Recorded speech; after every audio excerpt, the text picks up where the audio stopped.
안녕하세요. 홍상수 감독님의 수유천을 봤거든요. 최근에 개봉했죠. 원래도 홍상수 감독님 영화에 그런 면이 있지만 이번에도 홍상수 감독님과 김민희 배우 두 분이 실제로 연인 사이인 게 예전에 뉴스에 나오고 나서 그들을 둘러싼 상황, 그리고 그러면서 그때부터 지금까지 느꼈던 그런 감정들이 어떤 식으로든 들어가 있는 그런 영화라고 느껴졌고, 그런 식으로 자기가 느낀 감정이 이 영화에 그대로 들어갔을 수도 있지만 조금 왜곡되거나 이 영화 자체에 맞게 스며들어 있는 그런 영화라고 느꼈고요. 저는 개인적으로 정말 잘 봤습니다. 재밌게 잘 봤고, 그래서 어떤 점을 제가 개인적으로 느꼈고 뭐가 좋았고 그런 걸 한번 얘기해 볼 건데, 일단 내용을 말하자면 여대에서 강사를 하고 있는 전임이라는 여자가, 김민희 배우가 연기하는 인물이죠. 그 전임이 외삼촌에게 학교에서 열리는 촌극제의 연출을 부탁하게 돼요. 여기서 촌극이란 거는 짧은 연극을 말하는 겁니다. 단편적인 짧은 연극. 그 외삼촌 시연이 극 중에서 예전에 배우였던 인물이고, 그리고 나중에 연출가로도 굉장히 유명한 걸로 설정이 되는 인물이에요. 그래서 이렇게 전임이 외삼촌에게 부탁해서 이 외삼촌인 시연이 총극을 연출하기 위해 오고, 그리고 학생들을 데리고 총극을 연습해서 총극을 선보이고, 그리고 그 총극이 굉장히 안 좋은 평가를 받게 되고, 그런 이야기가 영화상에서 큰 줄기이긴 한데 그 줄기 말고도 많은 줄기들이 여러 방향으로 뻗어 있어요. 예를 들어서 뭐 전임을 예뻐하는 교수인 정 교수가 있는데, 그 정 교수는 원래부터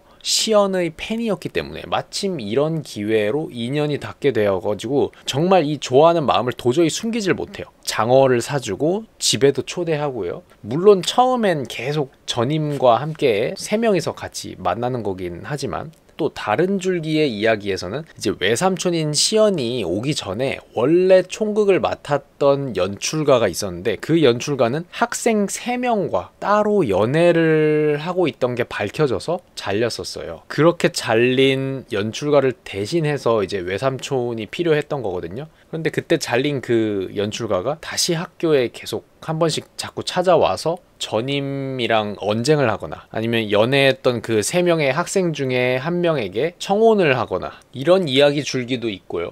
그리고 또 시연은 총극제에서 뭐 안 좋은 반응을 듣고 나서 이제 같이 준비한 학생들이랑 같이 술을 먹으면서 학생들한테 진짜 되고 싶은 사람이 뭐냐, 나중에 어떤 사람이 되고 싶냐, 한번 한 명씩 말해봐라, 이렇게 이리저리 뻗어있는 나뭇가지들처럼 이야기들이 뻗어져 있는데, 이 이야기들에서, 이 상황들에서 가장 강렬하게 밑에서 꿈틀거리는 건 뭘까요? 제가 느끼기에는 진짜 자기가 원하는 것, 내 마음 가는 대로 하는 것, 그리고 진짜 내가 되는 것, 정말 내가 편해지고 정말 내 삶이 나 자체가 되고 그냥 나 자체로 살면 저절로 편하면서 이 사회 질서 안에서도 저절로 편하게 잘 사라지는 이런 상태에 대한 열망이 이 영화에선 졸졸졸졸 흘러요. 계속 장어집에서 들리는 그 시냇물 소리처럼요. 수유청과 이어져 있는 그 시냇물이 졸졸졸졸 흐르듯이 이 영화에는 그 열망이 계속 흐르고 있는 거죠. 그렇게 모든 인물들이 그러한 열망이 졸졸졸졸 흐르고 있고 내면의 흐름대로 나아가려는 입장에 있으면서도, 어떤 순간에서는 만약에 상대방이 그런 상태일 때는 내가 그런 사람을 자제시키고 그런 상대방의 열망을 막는 역할을 하기도 합니다. 상황에 따라서 그냥 가장 넓고 사회적으로 인정되는 큰 흐름대로 흘러가도록, 그러니까 마치 한강처럼 넓고 가장 통용되는 그 무언가에 속하도록 자제시키고 이끌고 싶어하는 그런 역할들을 할 때가 있어요.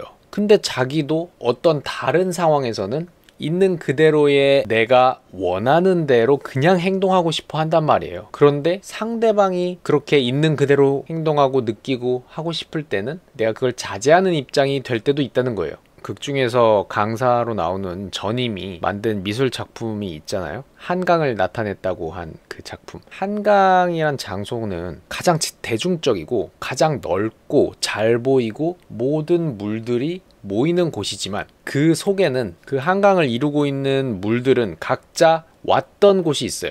다시 그 물들이 왔던 곳을 쭉 거슬러 올라가 본다면 그 전에 중랑천이 있었을 수 있고 그보다 전에는 수유천이 있었겠죠. 그러니까 그 수유천이란 거는 어쩌면 최초에 순수하게 발현됐던 참 정제되지 않은 감정이고 행동이고 그렇기 때문에 매우 거칠 수도 있죠. 그런 것들이 상류에서 하류로 이렇게 내려와서 한강에서 모이고요. 그래서 그 한강은 이 인간 사회에서 가장 대중적이고 용인이 되고 누구나 잘 보이고 누구나 알고 있는 그러한 장소인 거예요. 그러니까 사회적인 합의가 잘 이루어진 어떤 대중적인 사고 방식과도 같이 느껴졌고 그만큼 이 이야기는 정말 물 같은 이야기를 하고 있고 정말 물처럼 그냥 모든 사람들이 흐르고 있는데 그 흐름이라는 게 내가 진짜 원하는 내 깊은 내면에 따라서 그냥 흘러가 보겠다는 것도 있지만 이 거대한 물살에 이 한강에 같이 훨훨 흘러가 버릴 수도 있는 거거든요.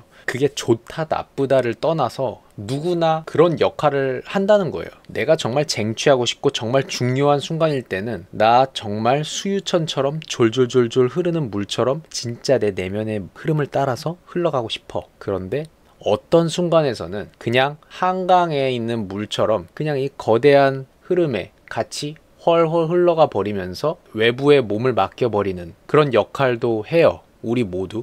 실제로 뭐 구성이나 인물들의 대화나 분위기나 감정도 물처럼 불규칙적이기도 하고 권혜여 배우가 연기한 시연이 학생들한테 진짜 되고 싶은 사람이 뭐냐 어떤 사람이 되고 싶냐 이걸 물어보잖아요. 근데 그 얘기를 듣는데 되게 마음이 아팠던 점이 뭐냐면은 그 학생들과 권혜여 배우가 하는 그 연기 자체에서 느껴지는 것도 물론 있었지만 되고 싶은 사람이라는 게 이 사회에서 내가 되고 싶은 모습, 특정한 모습을 그렇게 말하지만 그거는 보는 사람이 또 그렇게 봐줘야 성립이 돼요. 그래서 학생들이 이런저런 말을 하긴 하지만 그게 과연 이루어질까?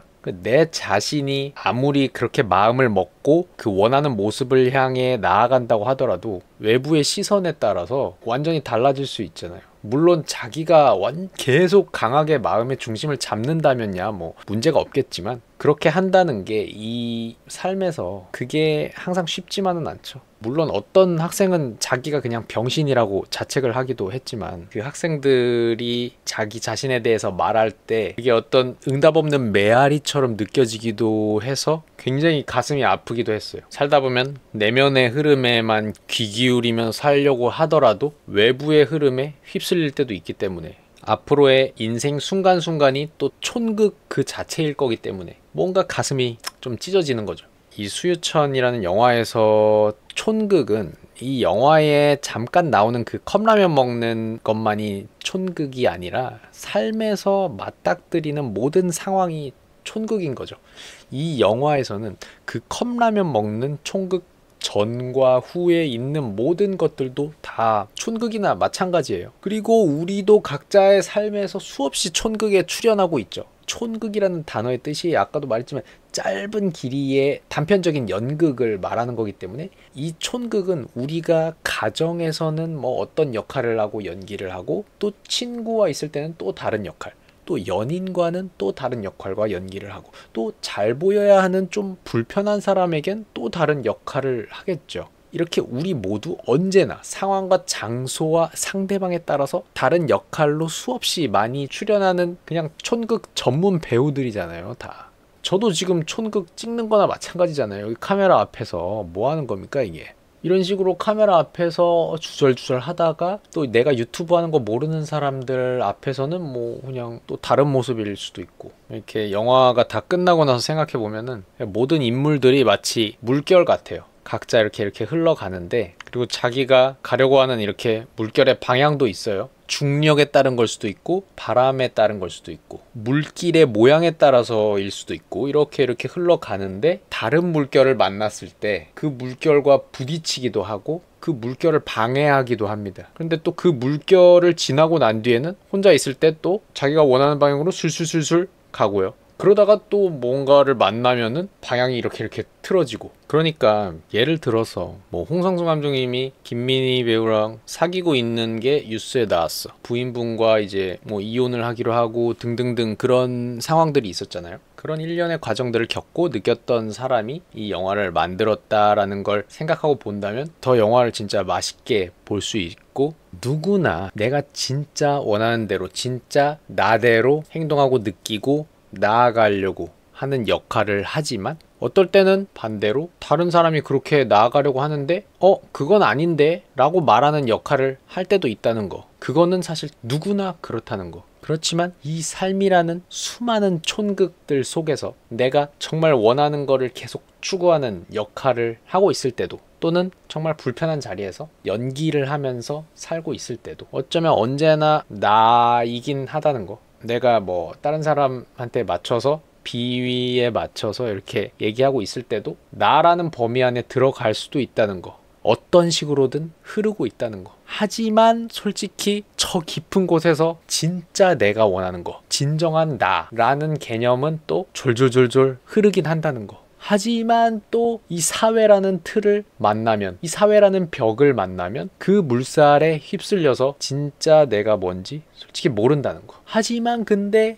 알고 보면 졸졸졸졸 안에서 흐르고 있다는 거. 이렇게 계속 물처럼 어떻게든 될 수 있는 게 우리라는 거. 그래서 가장 완벽한 결론은 무. 마지막에 나오는 김민희 배우처럼 아무것도 없어요 하잖아요. 그렇게 정말 물과 같은 영화고, 이런 우리 삶의 신비함을 굉장히 귀엽고 평화로운 템포에 녹인다는 게 홍상수 감독님 영화의 매력이고, 그리고 이번 영화에서는 홍상수 감독님 영화에서 자주 느끼지 못했던 강렬한 효과음들이 또 기억에 나네요. 영화 맨 처음에 시작할 때 오토바이 소리인 것 같은데 막 울리거든요. 그 소리가 굉장히 인상적이었어요. 시작할 때부터. 또 촌극제에서 실제로 촌극할 때, 컵라면 먹는 촌극을 할 때 들리는 그 사운드 있잖아요. 그것도 굉장히 강하더라고요. 왜냐면 홍상수 감독님 영화에 그런 사운드가 잘 나오진 않잖아요. 그래서 이번 영화에는 그렇게 영화 시작에 들리는 그 오토바이 소리와 촌극제에서 들렸던 그 사운드, 그런 지점이 굉장히 흔치 않았기 때문에 저는 굉장히 그런 지점이 좋았고, 여러분도